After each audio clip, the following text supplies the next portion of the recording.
Hello, it's Jean Kuhn again, and today I am with Margie Goliak, and every single one of you are going to want to know what Margie does because here's the thing, and we're in the middle of the Corona crisis right now.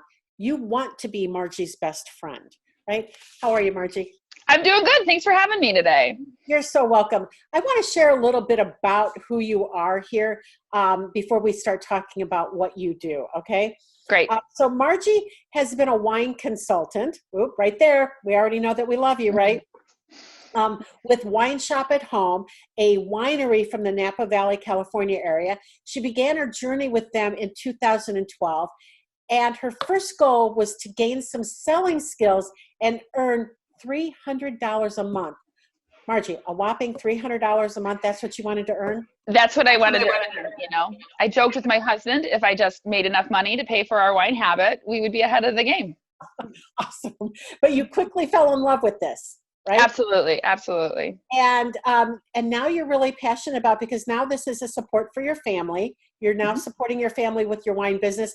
And between you and your downline, or the other entrepreneurs you've brought into this business, you guys are selling over $2 million of wine a year from home. Absolutely. Absolutely. The business I've created in 8 years has about 1,000 consultants, and we do well over $2 million annually in volume.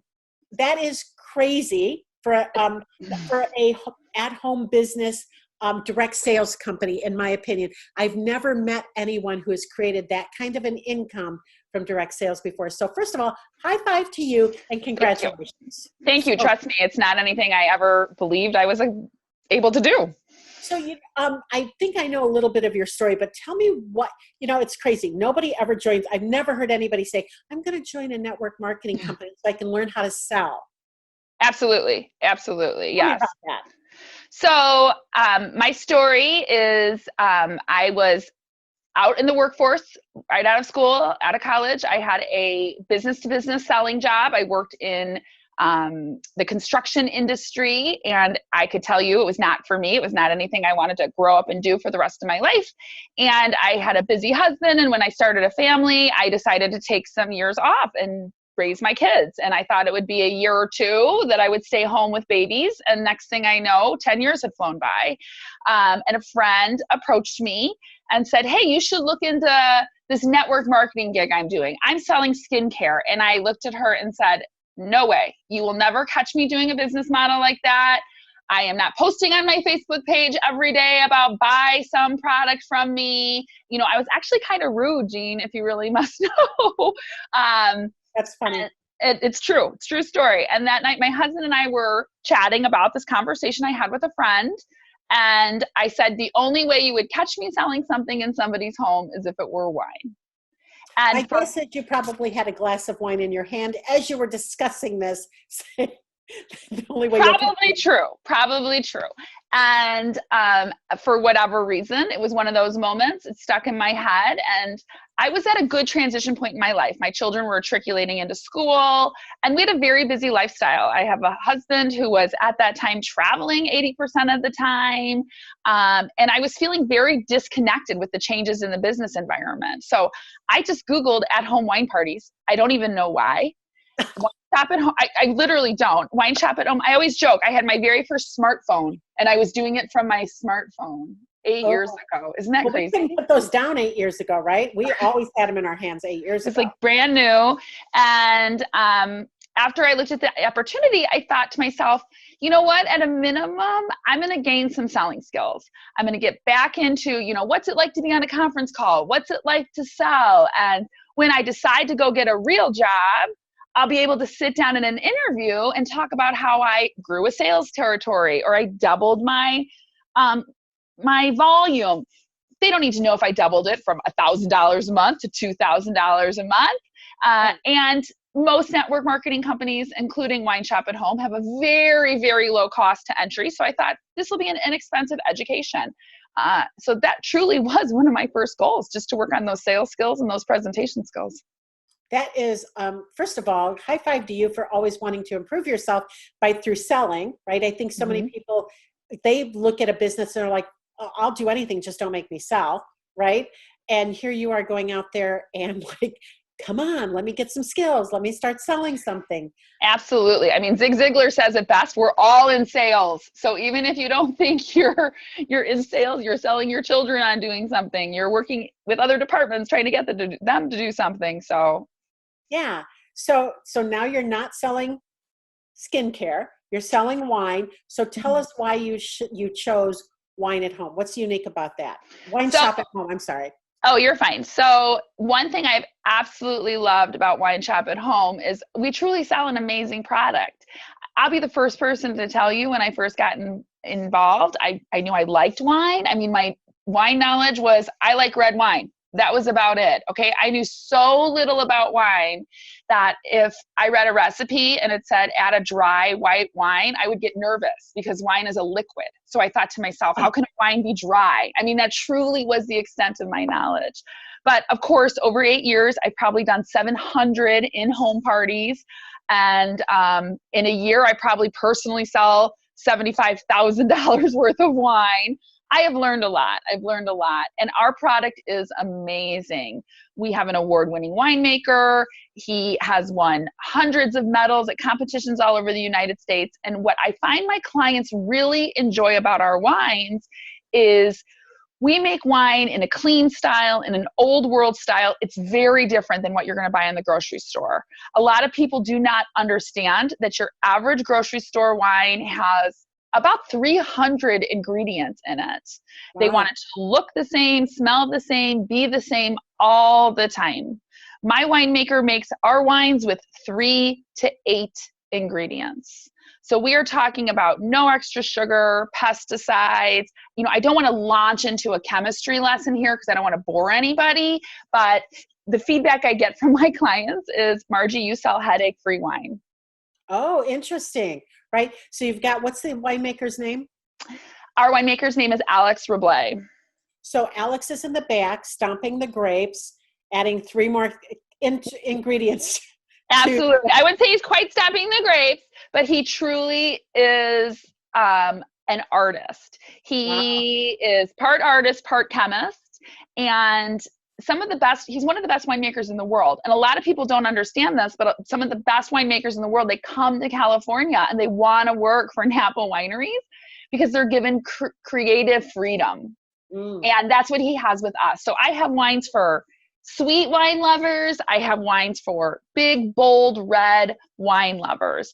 I pride myself on helping my clients find wines that they love and even surprising them. So just yesterday, I got a text from a client. I can remember it, so I won't read it, but she said to me in all caps, I cannot believe you turned me into a white wine lover. I thought I only liked reds. Send me a half case of my favorite. Oh my God, that is hysterical. I think I may have told you this story. I don't remember. There's a big restaurant in the Chicago area. Actually, they're actually nationwide that has a wine club, right? You can go there and buy your bottles of wine there.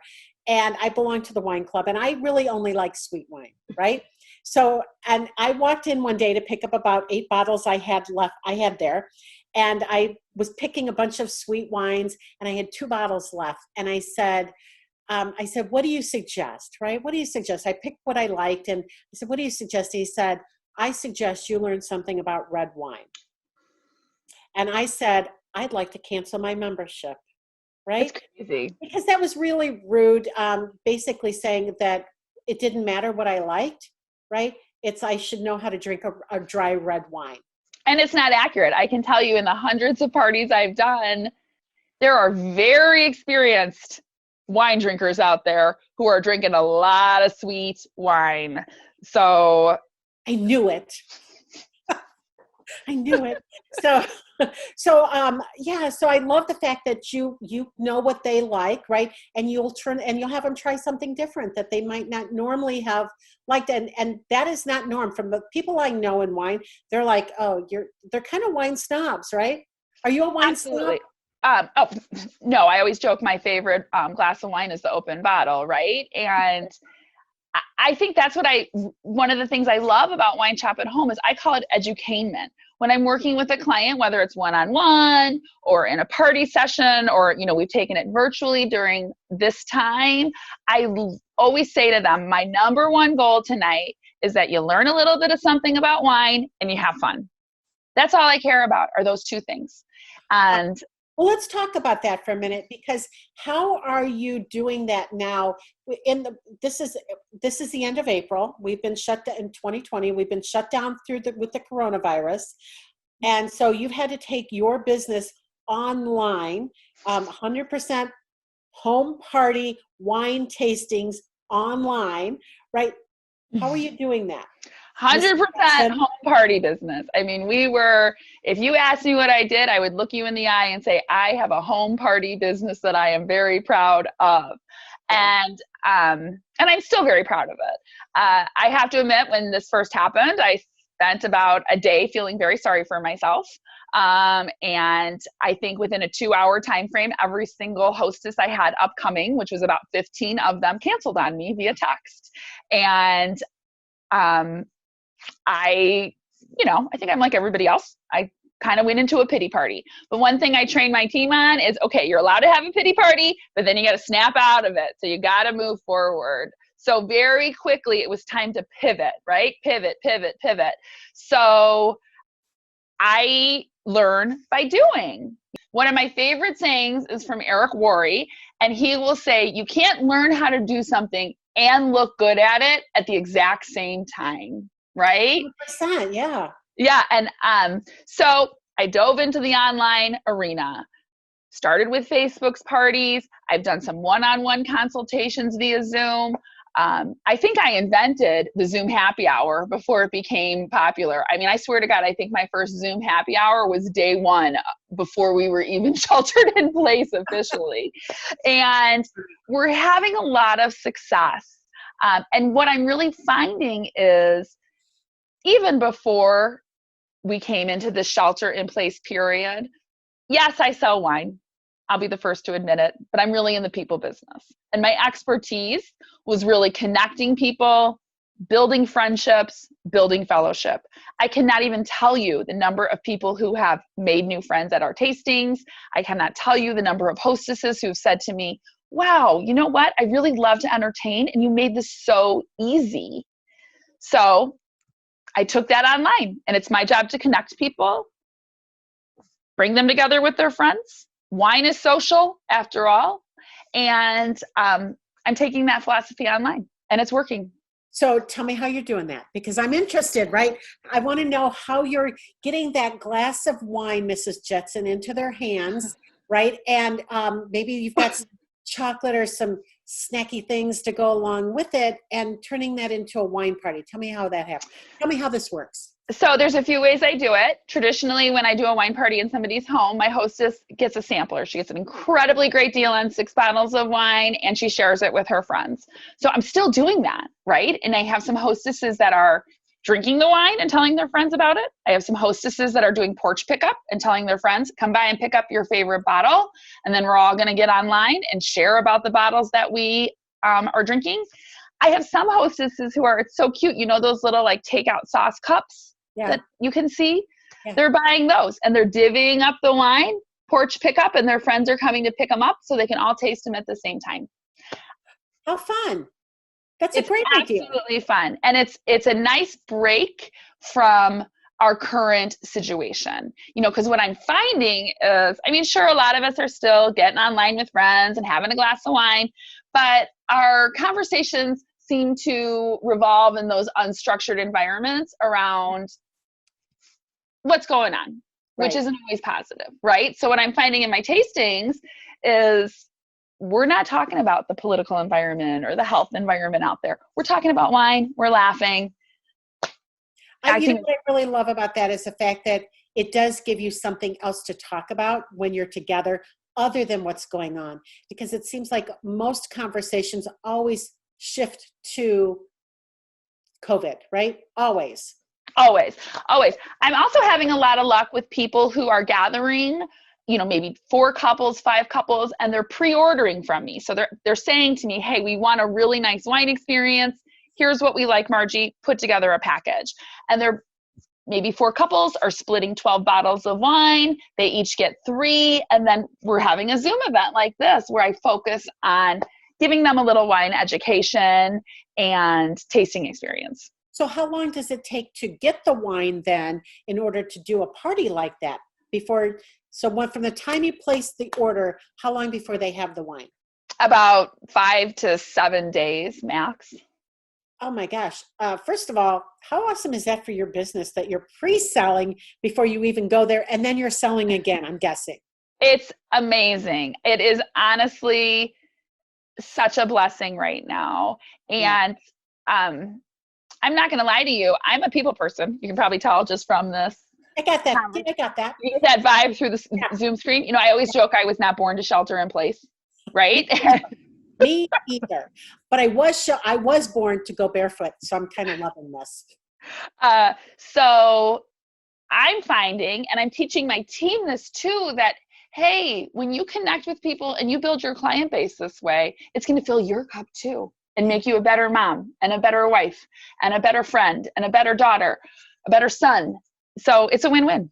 So let me ask this question. Do you have people in your downline who are not working right now? Absolutely. Absolutely. I have heard everything from, I don't want to ask people for orders because nobody has money, which is not true, because even if there's a lot of unemployment, there's a lot of people still working. To, people have personal situations. I don't know what's going on. We don't all have the same capacity to deal with stress. So we absolutely have people who are not working. And, okay. I just wondered because it's funny when and maybe they're more hobby owners than they are business owners. Yeah, I think you have a lot of hobby owners, and we have another leader who said this years ago, and it sticks in my mind, right? If you can't change your people, change your people. Yeah, I love that. Right. I just heard one yesterday too. If you're beyond learning, right? If you're, hold on, I wrote that down. I love that one. If you're anybody I know who's a top leader in our organization is constantly learning. Right. If learning is beneath you, then leadership is beyond you. Right. So that also says a lot about the people who aren't willing to learn how to pivot, not just in your organization, but in every organization out there, every small business owner. This is the time to learn to pivot, because if not, you're going to be left behind. Well, the thing that's interesting to me about learning sometimes is you have to be ready to fail. I mean, I've had some of my first online tastings, experiences were not good, did not yield sales. We learn, we move on. Right. There's no other way to do it. Right. Nope, totally get that. And good for you. Good for you for being able to still come back. Some people wouldn't be able to come back from that, right? One bad party with no sales, even though they didn't have to leave the house or schlep wine over to them, right? Absolutely. If I only had $1 for the number of people who tell me, I just did a party, it didn't go well, Margie, this doesn't work. Well, I think my income proves differently. It does work. Yeah, I love that. So what drives you so much to service and take care of your clients? Wow, I love how she throws a stumper in there. What drives me so much? We talk about this in our business model, but I think it's true for every business, especially if you're self-employed. You have to have a big why. You have to know, why are you doing this? And paying out credit card debt is not a why, right? And I'm really driven by my kids. I mean, it's a little bit of a cliche, but in my first year of business, I have 3 boys, for those that didn't come up in the bio, but I'm a #boy mom. Maybe it's why I drink, right? And that's why you drink. I have 2 boys. I know, I'm 100% sure it's why you drink. Yeah, I love my boy moms. Love you girl moms too. Don't want to exclude anybody, but that's all I know. I'm a boy mom. And my kids were fairly little when I started. And my 2 older boys in my very first year of business were diagnosed as being on the autism spectrum. So I decided to start this network marketing business. I have a husband who was gone 80% of the time, and my 3rd grader and 1st grader were getting diagnosed with autism spectrum disorder, right? I mean, you could have knocked me over with a feather. And in that year, I was the #1 brand new consultant in the country at our national convention. And when I look back to it, I was so motivated to make a flexible work style work for me. I had to, because suddenly I already had a pretty full plate with just having 3 kids and a husband who travels. And now my plate just got even more full. And I knew I wanted to make money. I knew I had to have something for me other than just mothering. And I wanted to make this work so badly because I wanted to be there for them, and I wanted to make money, and I wanted something for myself. And in fact, for years, I had to hire babysitters to go out and do my parties, okay, because my husband was gone. And when I look back at that time frame now, I realize that was a gift to me, because when I went to those parties, you better make sure I made enough money to go home and pay that sitter and make a profit. I totally understand that. Yeah. So keep going. You know, and I have a lot of people who've joined my team and said, well, I can't do it. I can't afford to hire the sitters. I can't. Right? Well, you know, I'm sitting in my beautiful backdrop interview place here. It is lovely. It is quite lovely. Shout out to Ann Catherine, right? But I have a sign over my desk, and I'm reading it from over here. It says, she believed she could, so she did. I love that. I have one over mine that says, lucky me. I'm lucky to be able to do what I do every single day. And I absolutely love it. And, you know, in some ways, I want to show people that you really can have it all. You really can. And, you know, yes, there are weeks that I work 80 hours just so I won't have to work 40 hours for somebody else. But I have freedom, and that's important to me. You know, that's very cool. So what are some of your most professional accomplishments that you're the most proud of? So, you know, you kind of joked, you said it in my bio, you didn't joke about it, but you said it in my bio. When I first joined this business, I wanted to make about $300 a month. And in 8 years, I have made it to the very top of our compensation plan. So I'm one of, I think, 10 consultants total who have maxed out our compensation plan and promoted to every single level. Okay, so how many people, give us some perspective. How many people are in the company selling? So I would say at any one time we have probably 5,000 to 7,000 active consultants. And so I'm one of 10 who've made it to the top. So the top 1% would be 70, right? Let's say 7,000, right? The top 1% would be 70. So you're like in the top 0.5%. I'm like in the top 0.2%. And I consistently keep performing, because it's one thing to get there and it's another thing to stay there, right? Oh, yeah. And, you know, in my business model, one thing that's so fascinating is that you still have to besides being a manager, besides being a recruiter, besides being a trainer, you have to have a personal book of business. You have to be an individual contributor. Yeah. So I still am selling and booking parties and recruiting and taking care of my wine club. You know, I'm no different than a consultant who comes in off the street. That's awesome. Well, first of all, congratulations, because that is a huge accomplishment. I don't know if people understand how big that really is. That's huge. It is. And second of all, how can people get wine from you, right? How can we reach out and contact you and have you ship us some wine that doesn't give us headaches, that tastes good and is healthy for us? Exactly, because I'm all about your heart health. That's my #1 concern. I'm going to give you my email. That's probably the best way to get a hold of me. Okay. My name is Margie Goliak, and it's MARGIE.Goliak. So MARGIE.GOLIAK@gmail.com. You can look for me on Facebook. I am a big Facebooker, so feel free to friend me on Facebook. There's 2 Margie Goliaks. I'm the one with blonde hair. And I am happy to give you a little wine education. And if it works for you, great. And if it doesn't, that's fine too. Awesome. Margie, thanks so much for being here. Thanks for sharing your story. By the way, how old are your boys now? So I now have a 16-year-old boy, a 14-year-old boy, and an 11-year-old boy. They're still babies. They were really babies when I started. They were 8, 5, and 3. Wow. Congratulations. Thank you for joining me here today. Have a lovely, lovely day. Thank you. I love talking to you. I love talking to you too. Have a good day.